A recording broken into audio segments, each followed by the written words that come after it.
Hey everyone, Tony Dragon here. Sorry I haven't been uploading as frequently as I would like. I'm trying to organize myself. I am getting close to setting up a good schedule, so I'll at least maybe one or two uploads every day. Hopefully, it depends on the content, whether enough content actually comes out for me to react to. Um, at the same time, also working on other projects. But enough about that. Get back to these reactions I've got set up here. I'm looking at Honest Trailer's Watchmen. Now, I really love Watchmen. I'd never read the original novel, so when I heard about this kind of in theaters, I didn't know what to think. I didn't know what to expect. So I went to see it, and I loved it. I mean, it was amazing. I mean, it was something completely different from the usual superhero movies I was watching at the time. So it really it stuck to me. And now a lot of films try to do this dark, edgy stuff, and it feels like it's unneeded and unwarranted. So I don't know.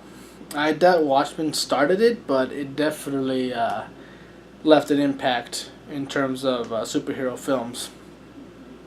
I do know that it is DC, and believe I remember hearing that DC is thinking of doing something with the Watchmen license. I don't know if that's just comic book wise, or continuing movies, or maybe TV series. But I'm glad they're going back to, looking at possibilities with the Watchmen series, because it really is interesting. It actually does look into a more realistic world and how it would portray superheroes or beings with these powers, or beings who dress up in costumes and fight crime in general. Uh, so similar to Kick-Ass, I suppose. Kick-Ass took a more, I suppose, optimistic outlook in terms of people dressing up in superhero costumes. Uh, but to be, but to be fair, the superheroes in Kick-Ass relatively stayed on just like a single city, a street. Never really went outside of the their respective area. So I mean, they can still be considered small time vigilantes who just hunt down purse snatchers every now and then, do community service. These, however, are superheroes that actually leave the country, are going on missions for their respective countries. They're military and is fighting tyrants and participating in warfare.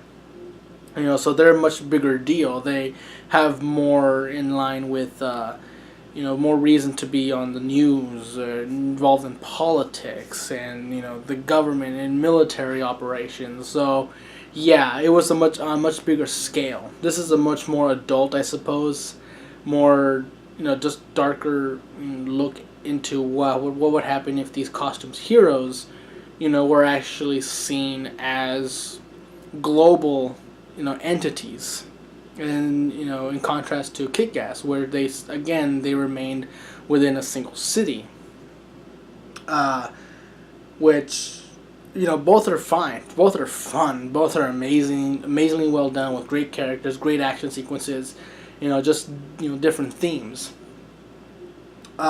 Some people said that Batman vs Superman was trying to have a darker tone like Watchmen because I believe Goyer has something to do with Watchmen, and he was writing for Batman vs Superman. So people were saying there were similarities there because the writer really wanted to just continue that trend. Like, he really fell in love with the whole theme he was writing for the Watchmen, that he put it in Batman vs Superman.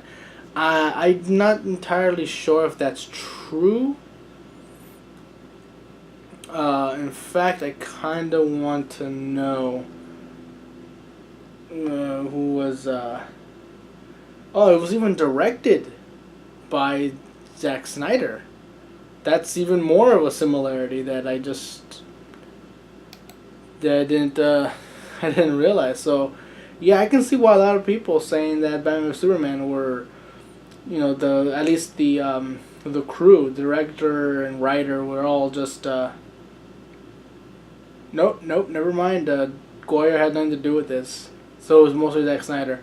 Yeah, so yeah, I can see why people were saying, Zack Snyder just trying to recapture that dark tone he loved about Watchmen and trying to put it into Batman vs Superman. And I can see where they're coming from. But I don't see it that way either, because the Watchmen had this intelligence to it, in terms of how the government actually responded to these heroes, as long as they were, and the heroes themselves also relatively really complex. They were heroes that were understood the government's credences and the people's credences, and there were other heroes who just kind of manipulated the system into benefiting themselves, and others who try to work outside of the law because they felt it was limiting what they could be doing to help the general public. It just gave different viewpoints of different types of characters in this world, and I really enjoyed it. I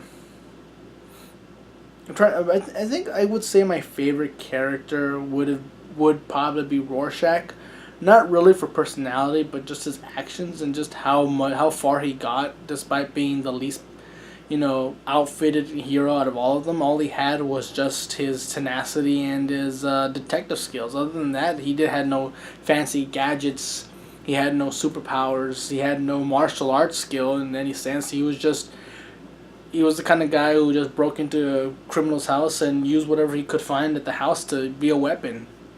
And yet he was, in a way, I think, if I'm interpreting the ending correctly, he was the one who did the most damage to Dr. Manhattan and I'm forgetting the other guy's name. To the overall end goal of the bad guys, or at least the antagonists, I like to call them. They weren't really villains; they were just antagonists. They were doing a relatively an evil thing. So, yeah. So honest trailers, they have to make fun of it somehow. So I really don't know what they're gonna make fun of. I mean, there's rape in here. That's kind of dark. A lot of death. A lot of mutilation, a lot of implied, cannibalism, and feeding people to dogs. Yeah, that's so. Let's see what you got on this trailers. Can you pull it off? Let's find out. We're starting the video in 3, 2, 1.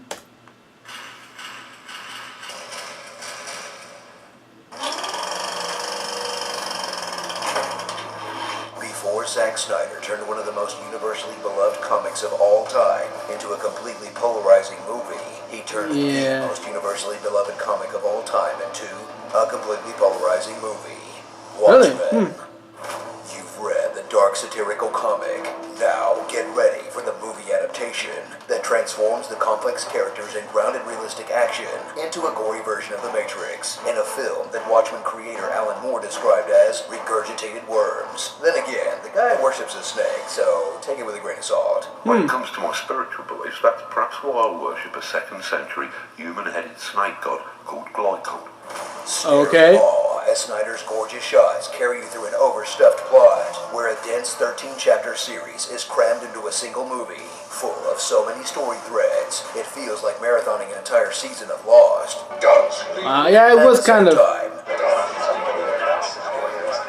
Damn. Meet darkened versions of heroes you know and love, who do their best to fight crime and maintain an erection. Oh, hell. Like the comedian, who's Captain America, if he were a dick. Rorschach, who's Batman, if he were a dick. And Dr. Manhattan, who's Superman, if he were a dick, who always had his dick hanging out. Seriously, always. Put the thing away, man. So many dicks. There are only 3 dick shots in the entire comic. An animator had to spend hours getting the dick sway just right. I'd move on, but it's really hard to focus on anything when there's a big blue dick on the screen. Experience Jackie Earl Haley's spot-on performance as a smelly hobo who hates hands. Lie again, Moloch. I break another finger. As he shines alongside a cast that does their comic book counterparts justice, despite some on-the-nose dialogue. I should have had that abortion. Battle person makeup. I'm 67 years old. And the presence of Malin Ackerman. You want me to see things your way? Go ahead. Show me. Do that thing you do. We don't normally like to call out actors. She seems like a really nice person and all, but this is just... Ugh. Yeah, she kind of phoned it in on her part. For years now, try it. She makes Matthew Good look okay. Prepare for a 2-hour and 40-minute movie. It's closer to 2 without all the slow-mo. Full of everything Zack Snyder carried over into his next 2 DC movies, like Ray, sex, Jesus allegories, graphic violence, apocalyptic dream sequences, and justifying the destruction of a major metropolis. Killing millions to save billions. But if that's not Snydery enough, check out a director's cut that adds more graphic violence. Oof. Yeah. More sex and more Jesus allegories. But if even that's not Snydery enough, spring for the Ultimate Edition, where 2 characters who don't like each other come to the shocking realization that they have the same name. You know, all this time you've been coming here, I never caught your name. Bernard. That's my name, too. Zack Snyder, really? That's where he got it from. What is it say on there? So get ready for one of the most self-serious films ever made that keeps shoehorning in a happy face and features some of the most depressing, humorless characters in film arguing over what is and isn't a joke. That's the real joke. I can never tell when you're joking. It's a joke. I heard joke once. My life is just one big joke. The greatest practical joke in human history. That's the real practical joke. Good joke. Everybody laugh. Huh? Haha. Starring Harvey Birdman. Yeah. Homeless Man. Silk Spectra. The Killing Joke. Max Headwood. Zack Snyder making Zack Snyder references. Yeah. Foreshadowing. Elon Musk. And don't you know, I'm Electro. Dr. Manhattan, or How I Learned to Stop Worrying and Love the Dog. I'll bet Dr. Manhattan would have won Vietnam even sooner if he'd taken that thong off. Talk about intimidation.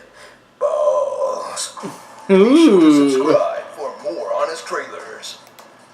I have no father. I was brought to Yeah, life like I said, as much as I love the scratchy Watchmen small movie, I can has admit nothing some of but those my sexy points they buttery made were cowboys. pretty Wacky fair. waving if I they honestly weren't did not like make the bad. connection. I mean, I thought it was just maybe the tone of the film, but Featuring Bigfoot and Smogzilla. Sunday. Be there. None of you seem to understand. I'm not locked in here with you. You're locked in here with me. Rorschach's Journal, October 12th, 1895. Tonight, a comedian died in New York. Yeah. Yeah, so, I thought it was just the tone, but they really did have a lot more similarities in terms of... I mean, to be fair, the Watchmen comic also had similarities with the characters and the other popular characters like Batman, Night Owl, Rorschach as well. Oh no, wait, Rorschach was more in tone with what's the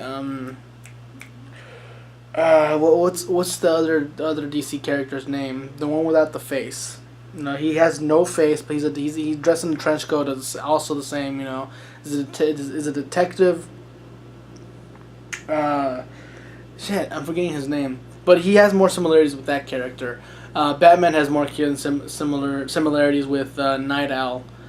And then there's Dr. Manhattan, of course. You know, he's Superman in the sense he's overpowered. He can do whatever he wants, but he just doesn't have the same power set. I mean, at least he doesn't present the same power set. I mean, he can change size. He has control over on everything on the molecular level.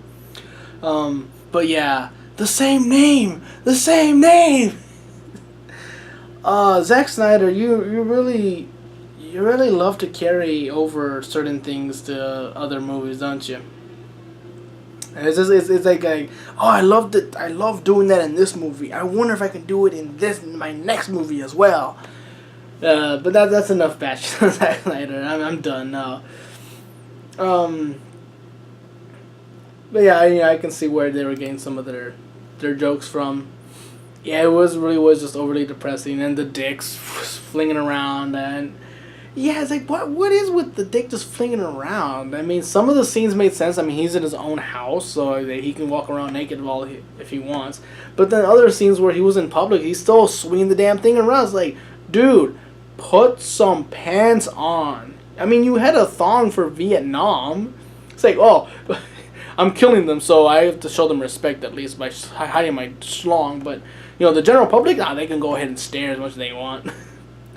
He must have been in love with his own dong if he thought it was so great to show off to other people. Yeah, but also there was also an Ultimate Edition as well. I'm starting to see a pattern here that I'm not enjoying. They keep telling us like how the movie was supposed to be seen. They're like, why the hell did you not release it that way then? And like whether it's the director or the studio, it's no excuse. It's essentially DLC. It's like, are we now paying extra cash to watch the full movie, to get the full movie experience? That's not okay. I mean, okay, extra content like deleted scenes or concept art or something, that makes sense. It's like, yeah, we wanted to put this in the film, but didn't really have the time. It didn't really help the story. It didn't progress the characters. Like, okay, that makes sense. I get it. But if you're telling me there were scenes that actually explain certain motivations, cover up plot holes, or just kind of give further development for the characters, like, then that's not an excuse. There's no excuse for that. That's outright trying to wring out as much money as you can out of the audience, and that's kind of a dick move to do. I think I think that's what they were trying to say with Dr. Manhattan's dick. It's like, we're dicks. We're dicking you around. Dicks for everyone. But yeah, it's just like it's all the the famous superheroes you know and love. If they were dicks, if they were just a bunch of assholes, really with no moral code. Yeah, I will say the makeup for like making people look older, it was not the greatest. It was okay. I mean, and some of the acting was kind of stilted for certain characters, and the slow-mo was unnecessary. But overall, I mean, it fit the concept, the actual source material. I'm not sure. I didn't hear much controversy behind the fans for the Watchmen graphic novel. At least not as much as Batman vs Superman drama, but. Yeah, I guess if people didn't like the movie because it didn't match the source material well enough, it's like, yeah, it makes sense, I suppose. I mean, there are certain things, I suppose, that had to be changed that the fans did not like. But me personally, just by the movie itself, but I didn't mind it. I mean, I enjoyed it rather well. So, that's really all I have to say about Watchmen. So, until the next honest trailer, I don't know what that would be. I guess they're celebrating already with for Suicide Squad with the Watchmen trailer. So I don't know if they're gonna do another superhero or at least DC movie. I mean, they already did The Dark Knight. They already did Superman, Man of Steel. They already did Batman vs Superman. They already did. Now they did Watchmen. Pretty sure they already did some of the old Batman movies as well. So. Yeah, I don't... Unless they actually do something special like one of the DC animated movies. That also did Suicide Squad, which I think would be pretty cool, I mean, if they did that. Because the DC animated movies are, again, arguably the best part of the DC, franchise. The animated movies are usually the best ones. Best written, best produced, just overall more enjoyable. So I wouldn't mind it, honestly. So until the next honest trailer, and that's it. Till then, I'm Tony Dragon. Thanks for watching. Bye bye.